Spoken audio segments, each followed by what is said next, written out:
The Korean-U.S. Free Trade Agreement, sometimes abbreviated as KORUS-FTA, is currently pending congressional approval. If it passes, it could very well be the final nail in the coffin of the American economy. If an enemy infiltrated our government and wanted to destroy us, this is exactly the type of agreement they would want approved.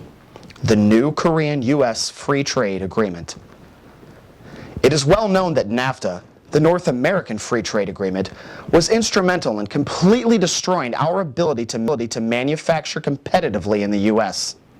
Sourced our manufacturing to Mexico, China, and other countries with labor rates as low as $2 per hour. These countries can then ship the products back here duty and tariff-free, totally obstructing our ability to compete, unless we want to change our wage rates to $2 per hour as well. America's recent trade history with South Korea is already filled with serious problems. In 2007, the U.S. sold just 7,000 American vehicles in South Korea, less than 1% of the entire market. That same year, however, South Korean vehicles sold here in the U.S. totaled over 600,000. Through the first 10 months of 2010, American auto exports to Korea were around $500 million. During that same stretch, South Korean auto exports over here totaled well over $7 billion. That's a difference of over $6.8 billion. How would the U.S. run anything but a trade deficit with those kinds of numbers? The Korean Free Trade Agreement will aid in further depleting our manufacturing while also covering international trade, banking, and finance. If this passes, every aspect of our economy will be controlled by foreigners. Most of our legislators are not even aware of what is in this agreement, which is more than 500 pages in length. What could our leaders be thinking? Log on to economyincrisis.org for information on how you, your friends and family can write your representatives or call their offices demanding that they not let the Korean Free Trade Agreement pass. To even consider this disastrous proposed trade pact is to contemplate economic suicide.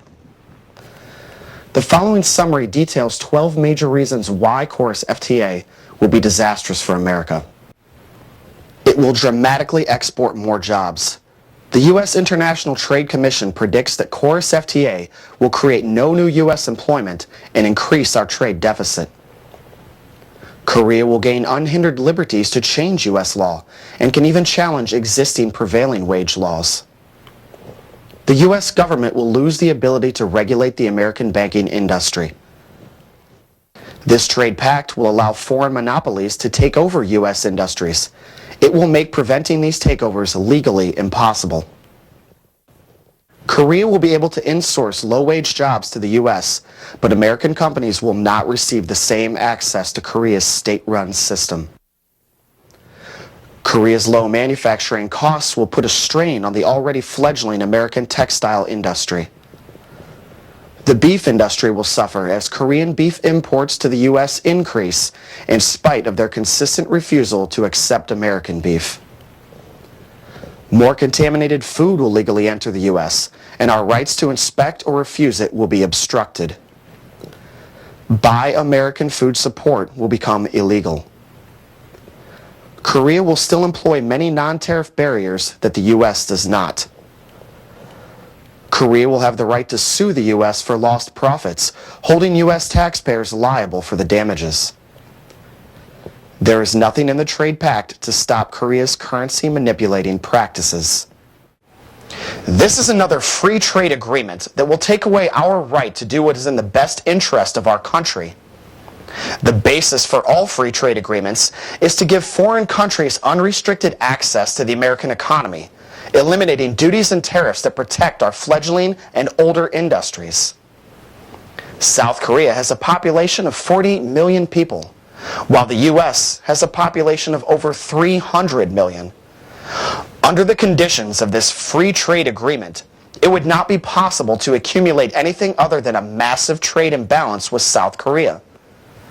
By selling to us below cost, they're by design forcing our companies to move out of the country, sell out, or go out of business, which has already been happening at an accelerated rate.